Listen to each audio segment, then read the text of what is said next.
You're listening to the Cashflow Academy podcast with Andy Tanner, your source for investing made easy. Here's Andy Tanner.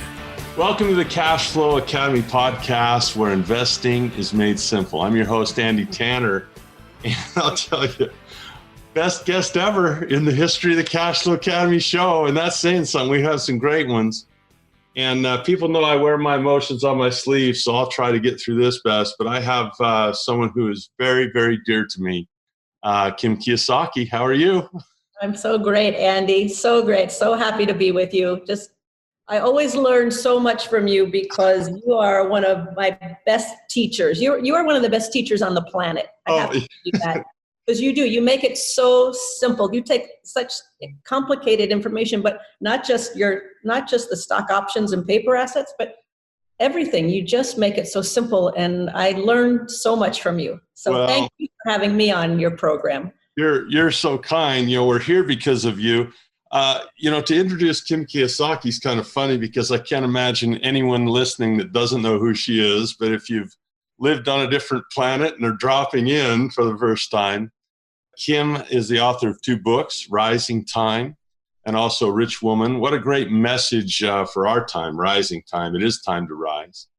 And she also, a lot of people don't know this, but she is the CEO. She runs the Rich Dad Company, and just phenomenal. I mean, she took the reins, you took the reins, you used to hire that out, and you decided to get more involved.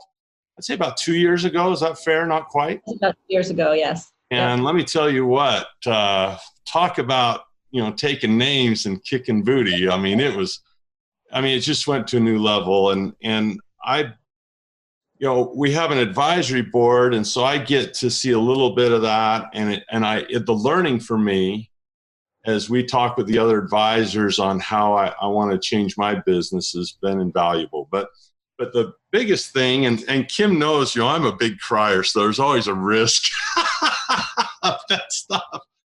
But there's a special story I want to begin with, and it's important for me to thank Kim publicly and individually on this. Is many years ago, I don't remember, it's probably 10, 12 years ago, maybe more, is we were in Las Vegas. I don't know if you remember this or not, but we were in Las Vegas, and I was a professional speaker. I was a trainer speaker, and I would hear ideas that were really, really good, and I would just relate them and say, here's some really, really good ideas.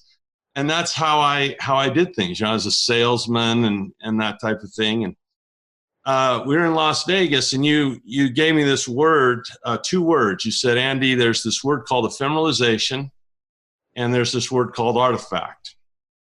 And you've always been, like, I don't ever think you've ever said anything negative to me, ever. You've always been, Andy, you're bigger than you are. You should be bigger than this. You should get bigger. You should go harder. And you said, Andy, you should stop teaching for other people, and you should do it the way you want to do it. And you should start, an academy, and you should ephemeralize and do more with less and create artifacts. And a lot of people don't know that moment, I took that to heart, and that day completely changed my life, Kim. And so to have you on here now, looking back over all these years, and it's not like it's been all roses. There's been both happiness and pain. Always is. We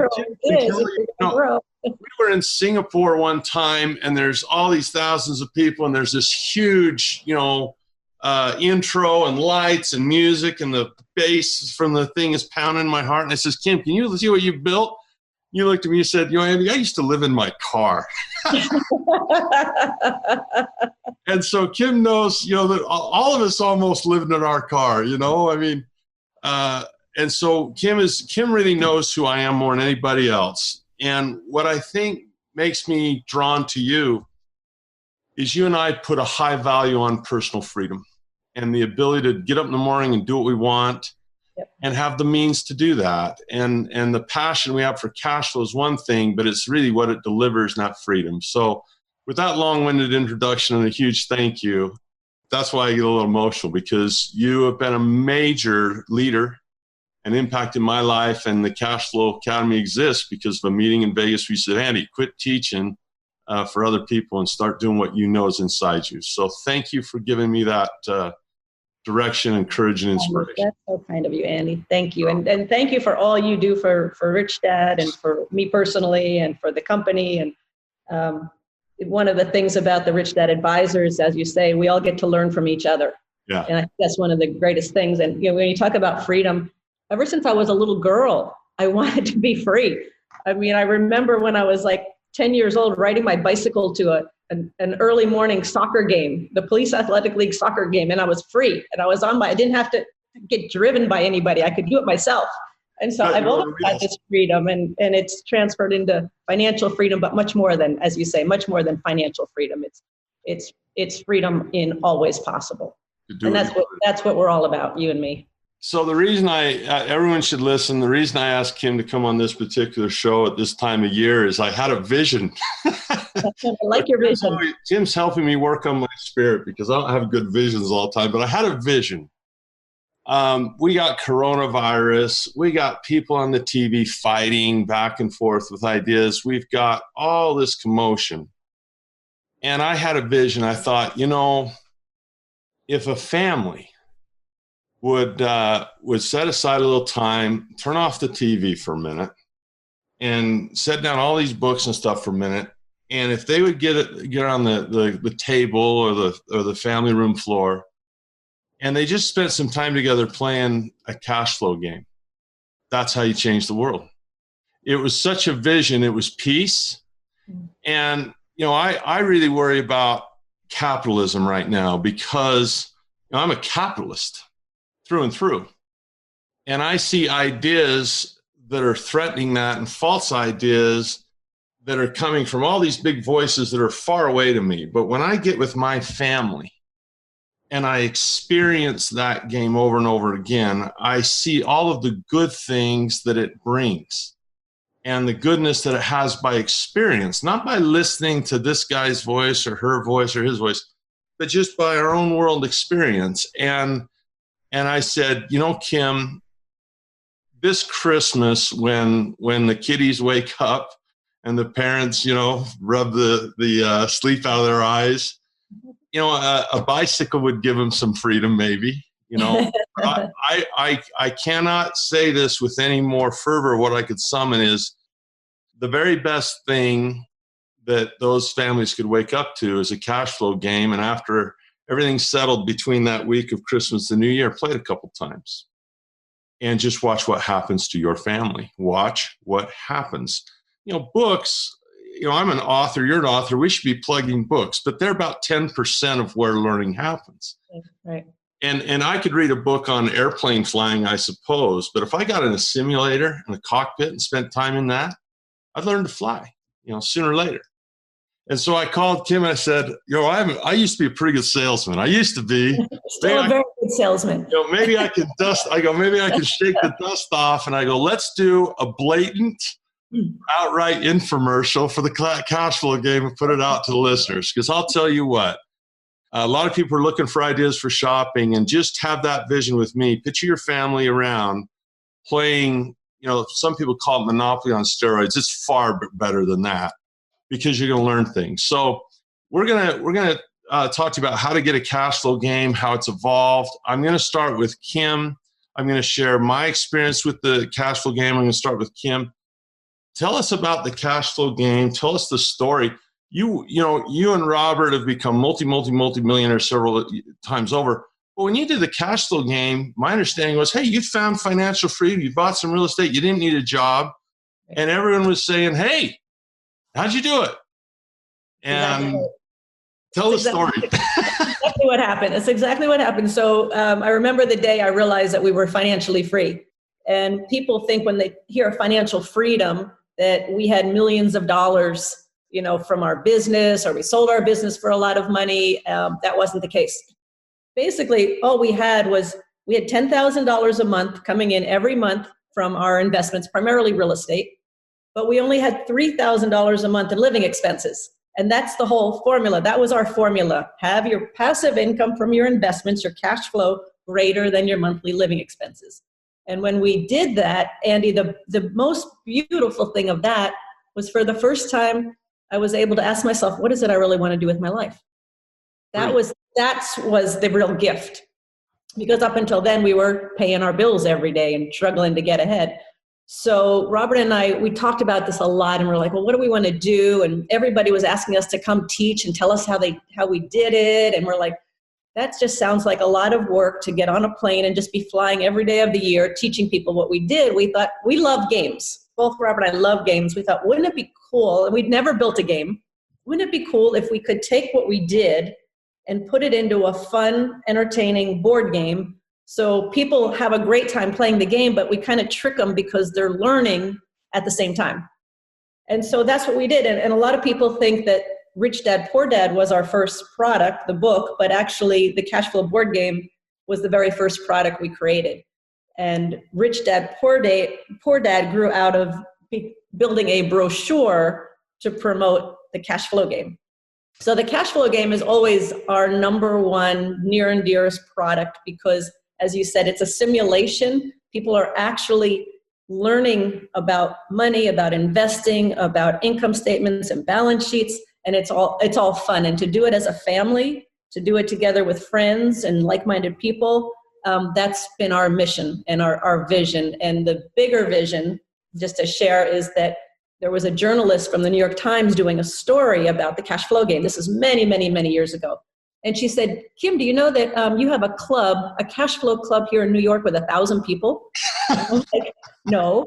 And she goes, yeah, you have one in London, and you have one in Singapore, and you have some over in the other states in the United States, other cities. And I'm like, no. And so we started researching it, and we found that there were 3,500 around the world, 3,500 Cashflow clubs where people spontaneously got together, played the game with family and friends.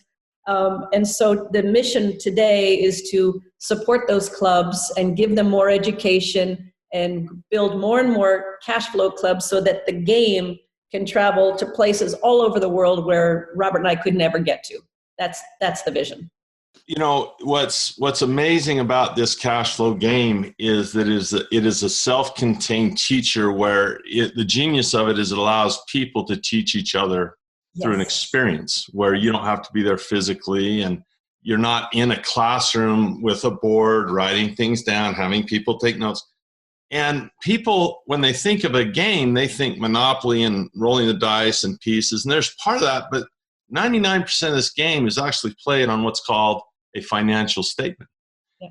And that is the experience that comes back. So I'll share a couple fun experiences, and some of these we've shared with before, some of you might not. So my first experience with the Cashflow game was with my wife, Marcy. We did not have children at the time, and we played it. And I had two friends that I invited to play it on two different times. One was an employee and one was an entrepreneur. And when I invited my friend who was an employee like we were, they didn't get it at all, and we were barely getting it. And, you know, we struggled through it, and they weren't attracted to it, and they, you know, adding this and what the rat race. And we thought, well, that was interesting. Well, everyone has a rich dad, I think, that's available to them if they look in their circle. And my best friend, Red, his dad was a rich dad of mine. And so I called my buddy Red, and he had bought some pharmacies and done very well. And I played it with him, and his eyes got this big. He said, this is exactly how it works. This is exactly it in the most simple thing. When I saw my friend get lit up, Marcy and I got lit up, and we started playing. I did not know the story. I did not know the story. So that was my first experience. Then I started to teach the Cashflow game. And I, you know, Darren Weeks probably holds the record. But I'll tell you, Kim, I don't know. If I tallied up all the Cashflow games I've led, I might rival a few people. I taught that game for a lot of years. I taught it every week, every Saturday for about 7 years.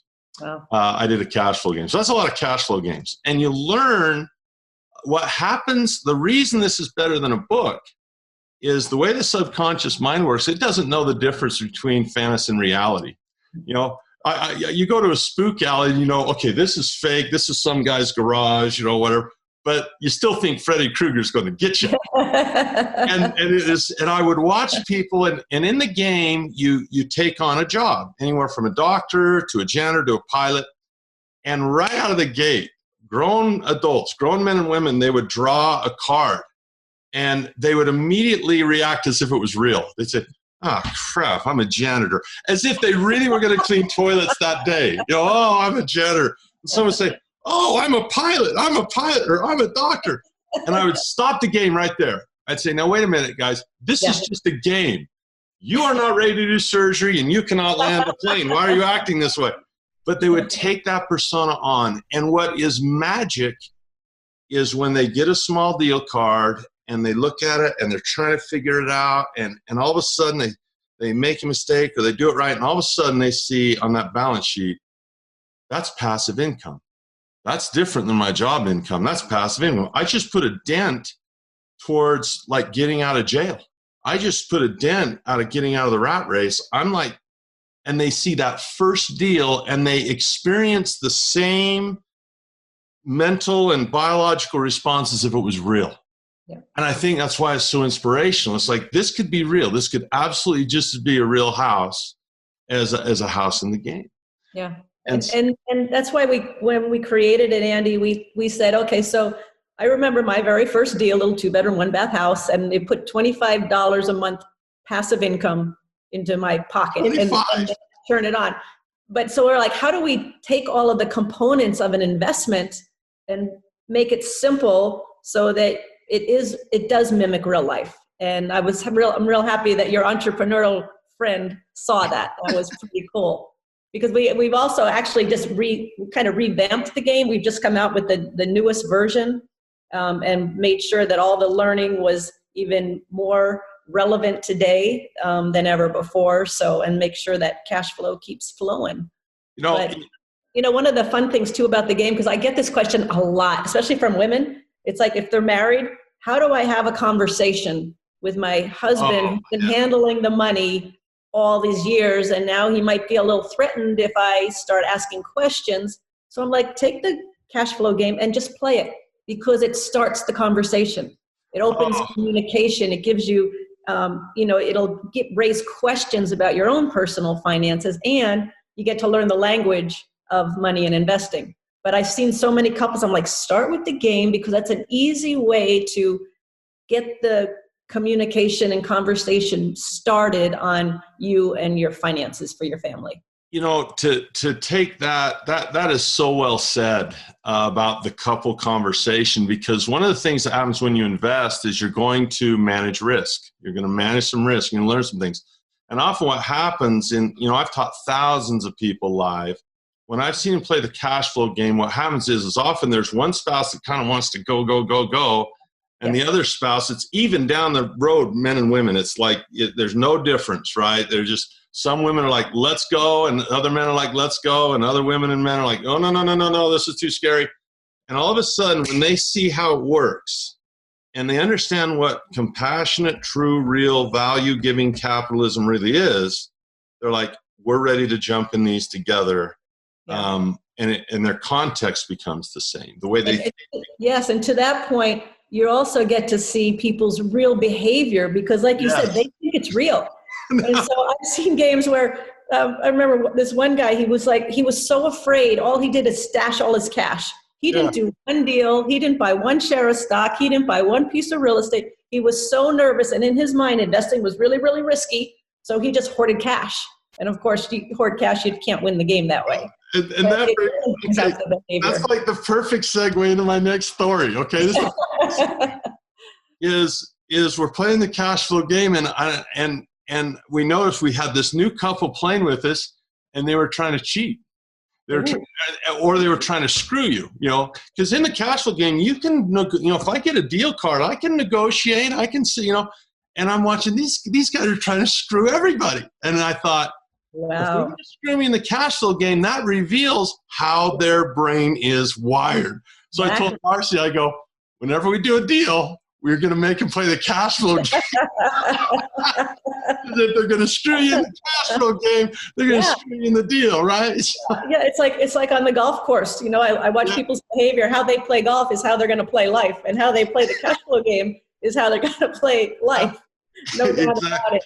See, when I get on, I got on. There's a lot of deals made on the golf course. I'm a horrible golfer, and I'm out golfing with these guys, and I kind of shank, and it goes just past the women tees. And they're like, oh, it's one of those guys. And I looked at him and says, hey, let's wrestle. So it's a lot of fun. Well, Marcy and I, we had our kids late. I'm going to add one other thing. We also say, before you get married, play the cash flow game. Play the cash flow game before you get in, yeah. Money's such an important subject and so crucial in a marriage or any relationship. It's like, and with business partners, play the cash flow game, because you will see their behavior and you will find little nuances, and you'll see how I want to be with people that are really active learners and really want to learn and want to grow. And if somebody's like, oh, this isn't any fun, I don't like this, then I'm like, oh, okay, maybe you're not part of my team. But the behavior part is great. I love it. That's the test, right? Play the game, you find out what they're like. You really do. Like, I love the story of Josh and Lisa Lannon, our Rich Dad advisors on social capitalism. When they were interviewing for a CFO for their company, for a chief financial officer, they got all the candidates together and they played the cash flow game. And they said that told them so much about these different characters, these different people, and it made it easier to choose their CFO. Unless you've played it, it's like you're not a member of the club unless you've played it. It's very difficult for people to say, oh, come on, how can Monopoly do all this? Come on, how can this? And we'll play it and see, play it. So Marcy and I had our kids late in life. I had some cancer stuff going on and couldn't have kids. And, finally the technology caught up. And so all my friends, their kids are all getting married and we're in Little League Baseball. So when my kids were very, very young and learning to add and subtract in school, we thought immediately we want to counterbalance the academic education with the financial. So the way we first started playing it is I would team with David and Marcy would team with Zach, and we would play it as a team. So we could kind of help with the adding up and the calculator. And, it was just fun family time together. What I did, and I'll get a little emotional here, what I did not know early on in those little years is what that was doing to how their brains operated. Because I was brought up in like you and most people, go to school, get a job, buy a house, and try to get a promotion, right? My father used to say, hey, if you want to make a lot of money, go to med school, right? That's what he said. All that type of stuff. But my kids, it changed my kids, and I really believe what Buckminster Fuller said when he said all kids are born geniuses. The machinery is there. It absolutely 100%. It's there. It's just the adults de-geniusize the kids. They get exactly. The adults in school, yes. Yeah, they really do. And so our good friend Fernando Gonzalez invited the Kim, Robert, myself, Darren Garrett down to Argentina and Paraguay, and to do an event and to speak and share.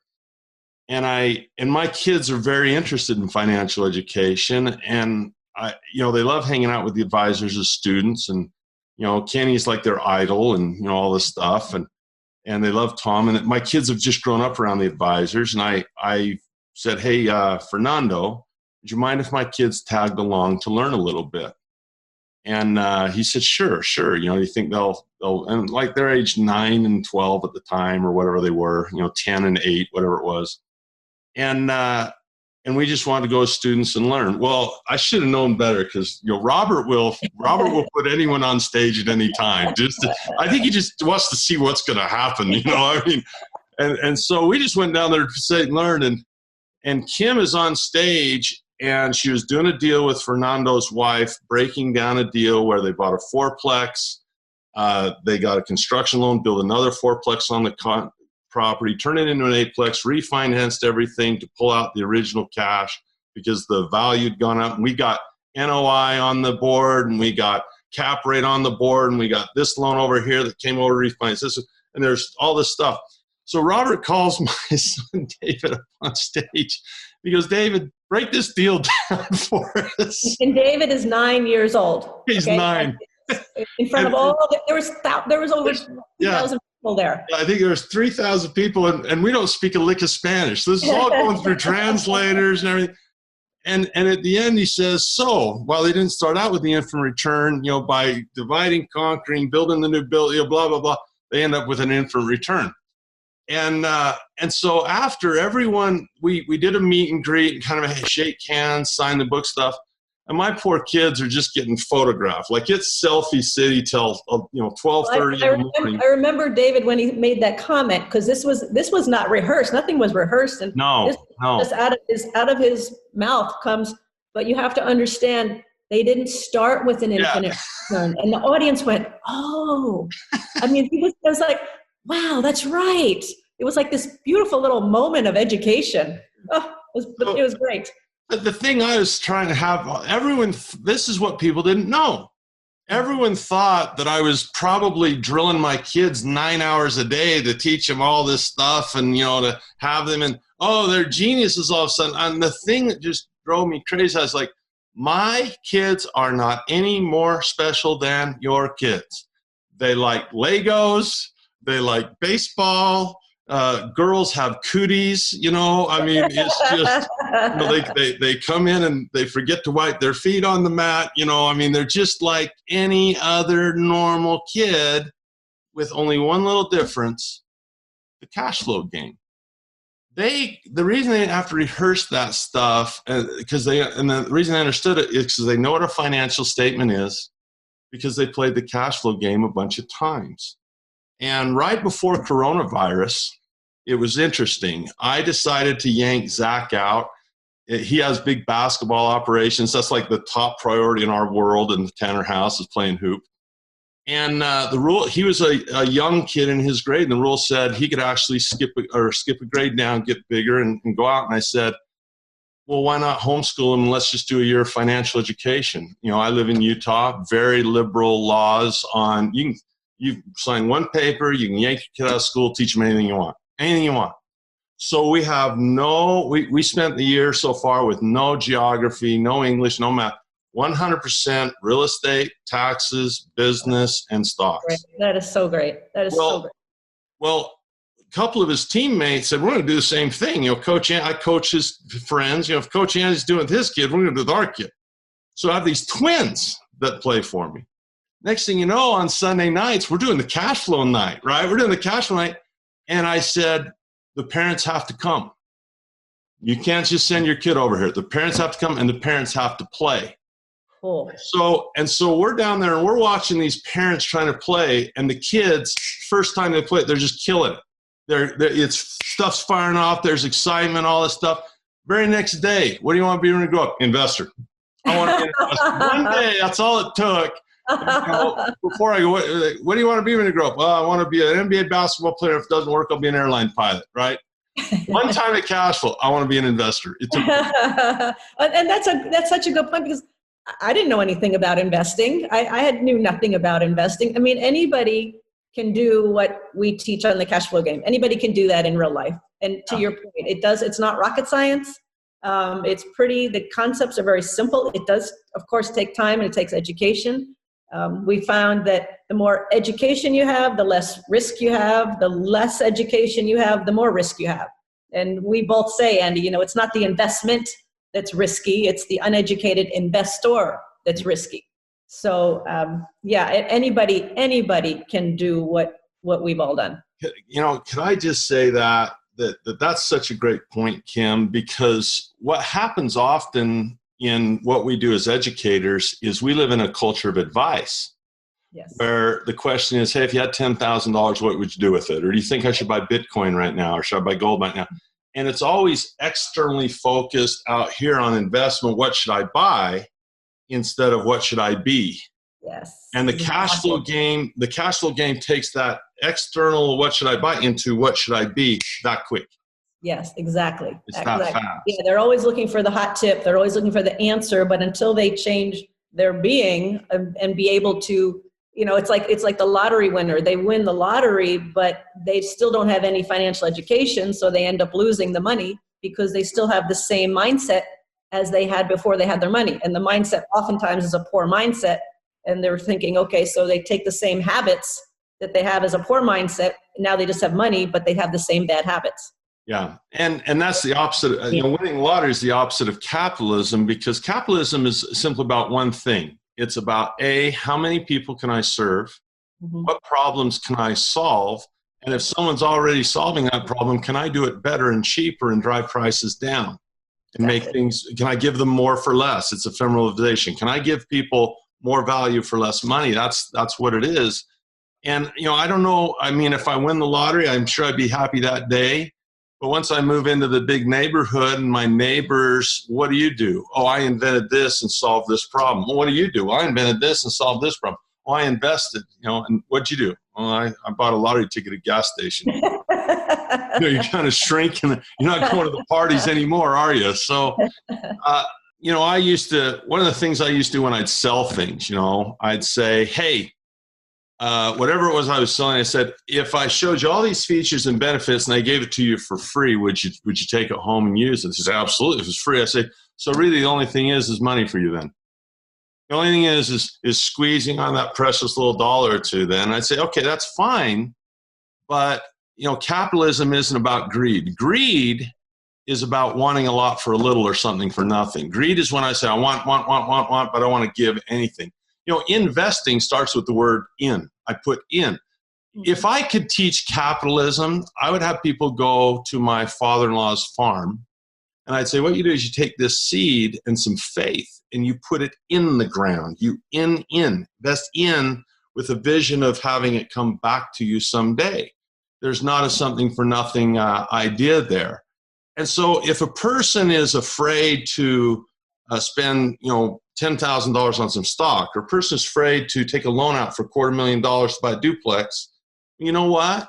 Invest in a cash flow game and compare that to the other investments that you make with your family. I'll take my family out to dinner, and it might be a little more expensive because I'm there, right? but if we go to a nice dinner with friends and we decide to pick up the tab, it's a $200 or $300 dinner, and it's over and it's done, and all it did is made me fatter. But that cash flow game will last a lifetime. And if you could just picture and imagine yourselves with your family and your friends having laughs, having a great time, learning about money in a way that's fun and simple, at a minimum, consider the return on investment right there. What an opportunity to put down the iPhone and the iPad and the Xbox and the electronics and just have a good old-fashioned family conversation where we look at each other's eyes instead of at the computer screen. And so I told Kim, I go, look, I don't have a problem doing an infomercial podcast because I believe in this game. Yeah. And, I'm not going to say, well, Kim, I want a commission if someone buys it. That's not how we operate. It's never how we operate. I'm just saying buy the cash flow game. So good news, Kim, when she took the position as CEO, one of the first order of business is, okay, we're gonna make the cash flow game the best it's ever been. We're gonna do groups and see what people thought and research and make it better and simple. And it looks fantastic. Tell us about the revamp of the cash flow game and when it's ready. I'm so excited. How do I get one? We wanted to make sure all the learning was as effective as possible. And so some of the changes that have been made over the years took out some of the learning. So we wanted, for example, they took out the physical money and right. Just had a tally sheet, which is fine. But there's something about the feeling of the money when you get it. Yeah. Exchanging it, because that's what you do in real life. And when you lose it. And when you lose it, yes. And changed up some of the deals and brought back some of the principles, return on investment, which is the number one thing an investor looks for, is what's my return on investment. And just put a little more twists and turns into the game to make it a little more interesting.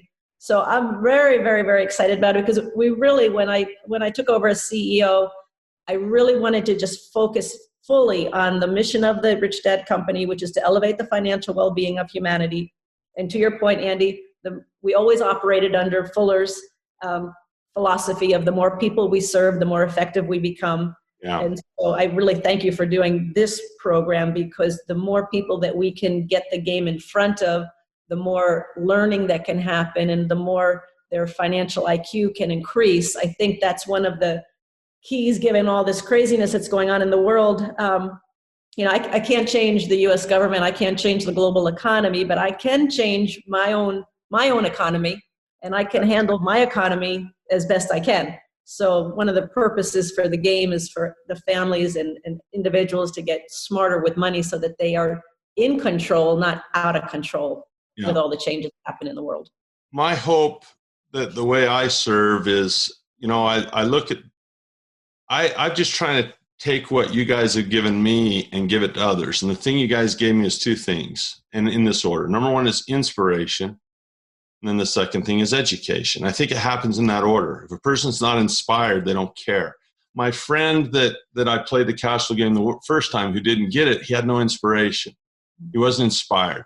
My entrepreneur friend was. And so that's kind of how I feel is, I'm a lover, not a fighter. Robert, one time I told Robert, I said, Robert, you're a Marine. I think I'm more of a Coast Guard guy. And you know what he said to that? You know what he said? He said, Andy, they both require courage. Nice. Pretty cool, right? Pretty cool. So my goal is this. I don't do infomercials on the podcast, but I want to do one here, because if you've been listening to my voice for 100 episodes, or how many we've got out there now for all these years, if you've listened to what I had to say and you've had any trust in what I've shared with you, and if anything, any of the guests I brought on have given wisdom that have helped, maybe you trust me on this one, and you get yourself a Cashflow game under the Christmas tree. That's important. Kim does not need another Cashflow game sale. She's got enough money now that she doesn't need it, but you need it, and your family needs it. Your couple conversation needs it. So how do I get one? Well, you can go to Amazon and get one, and I'm very excited to announce Monday, December 14th, our Shopify store opens, and I'm really, really excited about that. So we're going to open our Shopify store, so you can get it there and you can get it at Amazon. Get it at Shopify. Jeff Bezos, he's got plenty of money. Get it at Shopify. Money, so we got to get capitalism, a little competition, right? A little competition. You got to have competition. You got to have competition. To your point on capitalism, we're going to see how Shopify does it versus Amazon. So we're going to learn a lot. Very cool. Excited. But I thank you, because I think one of the best gifts you can give today is financial education. So I really thank you for your support on this, Andy. You're the best. And talk about inspiration and education. That's what I get from you every day. Well, I consider myself a family man first, a student second, somewhere entrepreneur investor gets in there somewhere down the line. But the most important thing I have is my wife and my two boys. And I just know what that has done for us and our family. And we, you want to, have a perfect marriage. I'm not a perfect dad. I screw up all the time. But when I look at the things we have done right, but so far the kids seem to be turning out okay. We knock on wood. But that's been a big part of it, is spending time together as a family and talking about these things. And the Cashflow games gives great context. So Kim, I just love and appreciate you. You've been so gracious with your time today. And I just wish you the best in everything we're doing with the Rich Dad Company and in your own life as you share. I also compliment you for the champion you are for women, because women need to be independent. And you've been a huge inspiration to my wife, Marcy.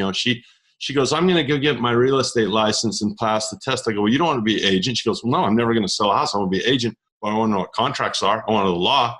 So it's kind of fun to watch her tests and learn that stuff, and to be part of the business with me and my partner in my life and in my business. So thank you.